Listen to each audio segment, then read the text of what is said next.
رمضان مبارک میں آپ صلی اللہ علیہ وسلم عبادت کا بہت اہتمام فرماتے۔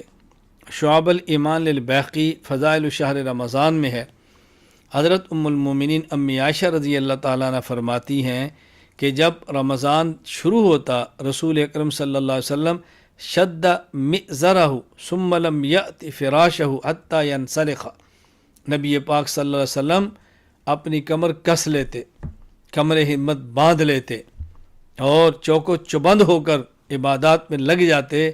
آپ رمضان کے اختتام تک بستر پر سونے کے لیے تشریف نہیں لاتے، یہ آپ کا عام معمول تھا۔ صحیح مسلم باب الاجتہاد فی العشر الاواخر، اور آخری 10 راتیں بطور خاص ام المومن امی عائشہ رضی اللہ عنہ فرماتی ہیں کان رسول اللہ صلی اللہ علیہ وسلم یجتہد فی العشر الاواخر ما لا یجتہد فی غیرہا، جتنا آپ اہتمام آخری 10 راتوں میں فرماتے، آخری 10 دنوں میں فرماتے، اتنا اہتمام پہلے 20 میں بھی نہیں ہوتا، یعنی آخری 10 دنوں میں آپ مزید عبادت کا اہتمام فرماتے۔ رمضان کا روزہ رکھنا ہے، روزہ کے بہت سارے فضائل احادیث کے اندر آئے ہیں۔ مسند احمد حدیث نمبر 7904، حضرت ابو ہریرہ رضی اللہ عنہ فرماتے ہیں کہ رسول اکرم صلی اللہ علیہ وسلم فرمایا اوتیت امتی 5 خصال فی رمضان لم توتہا امت قبلہم، میری امت کو رمضان مبارک میں اللہ نے 5 نعمتیں وہ عطا فرمائی ہیں جو پہلی امتوں کو نہیں ملیں۔ نمبر 1، خلوف فم الصائم اطیب عند اللہ من ریح المسک، روزہ دار کے معدہ خالی ہونے کی وجہ سے جو خوشبو اٹھتی ہے فرمایا اللہ کو مشک سے زیادہ پسندیدہ ہے۔ بتستغفر لهم الملائکہ حتی یفطروا، روزہ دار جب تک روزہ افطار نہیں کرتا ملائکہ اس کے لیے مسلسل استغفار اور مغفرت کی دعا مانگتے ہیں۔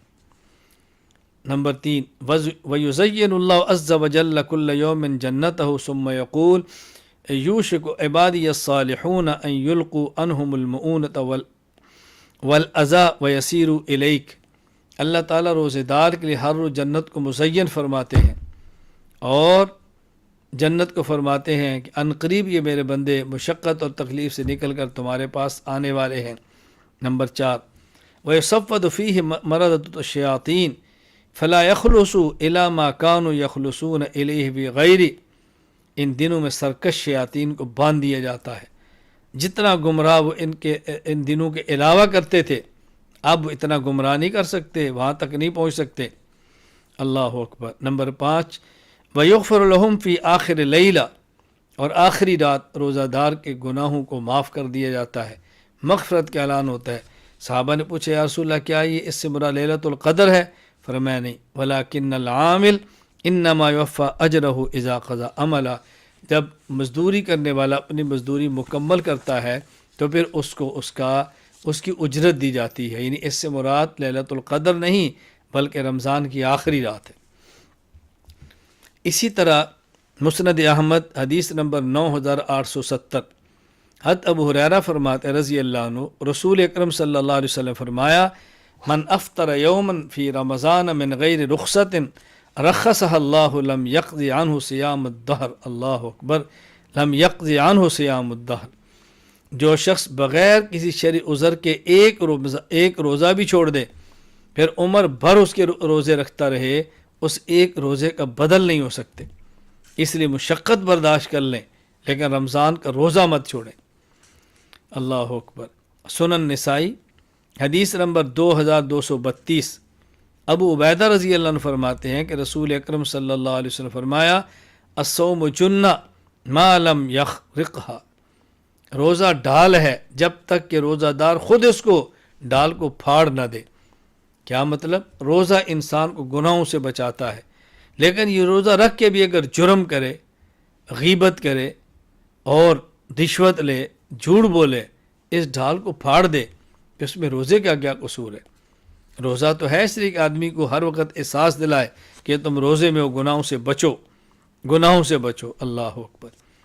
تو رسول اکرم صلی اللہ علیہ وسلم نے بہت سارے فضائل بیان فرمائے۔ مسند احمد حدیث نمبر 9703، حضرت ابو ہریرہ رضی اللہ عنہ فرماتے ہیں کہ رسول اکرم صلی اللہ علیہ وسلم فرمایا ثلاثۃ لا يرد دعاؤہم، تین شخص ایسے اللہ ان کی دعا کو مسترد نہیں فرماتے، دعا کو واپس نہیں کرتے۔ نمبر 1 الامام العادل، عدل کرنے والا بادشاہ، والصائم حتی یفطر، روزے دار جب تک روزے کی حالت میں ہے افطاری تک، ودعوت المظلوم، اللہ اکبر، اور مظلوم آدمی کی بد دعا اللہ یہ قبول فرماتے ہیں، اللہ اس کو قبول فرما لیتے ہیں۔ اسی طرح ایک حدیث مبارک شعب الایمان للبیہقی، حدیث نمبر 1471، حضرت کعب بن عجرہ رضی اللہ عنہ فرماتے ہیں کہ رسول اکرم صلی اللہ علیہ وسلم فرمایا ممبر کے قریب ہو جو، احضر المنبر، ہم ممبر کے قریب ہو گئے، فحضرنا، پھر آپ نے ارشاد فرمایا کب؟ جب آپ ممبر کی پہلی سیڑھی پر چلے تو آپ نے ارشاد فرمایا آمین، دوسری سیڑھی پر آمین، تیسری پر آمین۔ جب آپ فارغ ہوئے ممبر سے اترے تو صحابہ نے کہا یا رسول اللہ آج ہم نے عجیب بات سنی ہے، پہلے کبھی ایسے نہیں سنا، کیا ممبر کی سیڑھی پر چڑھتے ہیں فرماتے ہیں آمین، پھر دوسری پر فرمایا آمین، پھر تیسری پر آمین، یہ کیا بات تھی؟ آپ نے ارشاد فرمایا جبرائیل امین آئے اور انہوں نے مجھے کہا کیا؟ بعد من ادرک رمضان فلم یغفر لہ، کوئی شخص رمضان المبارک کے مہینے کے اندر ہو اور اس کے گناہ معاف نہ ہوں تو برباد ہو جائے، تباہ ہو جائے۔ میں نے کہا آمین، اللہ اکبر۔ جب میں دوسری سیڑھی پر چڑھا تو انہوں نے کہا بعد من ذکرت عندہ فلم یصلی علیک، اے اللہ کے نبی جس شخص کے پاس آپ کا نام لیا جائے اور آپ پر درود نہ پڑے ایسا شخص تباہ ہو جائے۔ آپ نے فرمایا آمین۔ اور جب تیسری سیڑھی پر میں چڑھاؤ تو انہوں نے کہا من ادرک والدیہ الکبر عندہ او احدہما فلم یدخلہ الجنہ، اللہ اکبر، اظن قال قلت آمین۔ اللہ کے نبی اگر کسی شخص کے والدین ماں اور باپ یہ ان میں سے ایک بڑھاپے کو پہنچے اور آدمی زندہ ہو اور والدین اس کو جنت میں داخل نہ کرا سکے تو یہ شخص تباہ ہو جائے۔ میں نے کہا آمین۔ یہاں دیکھو کتنی وعید ہے رمضان کے روزہ نہ رکھنے پر، ماں باپ کو ناراض کرنے پر، کتنے وعید ہے پیغمبر پاک صلی اللہ علیہ وسلم پہ درود و سلام نہ پڑھنے پر۔ بہرحال یہ میں نے چند ایک فضائل بیان کیا رمضان کے روزہ کے متعلق۔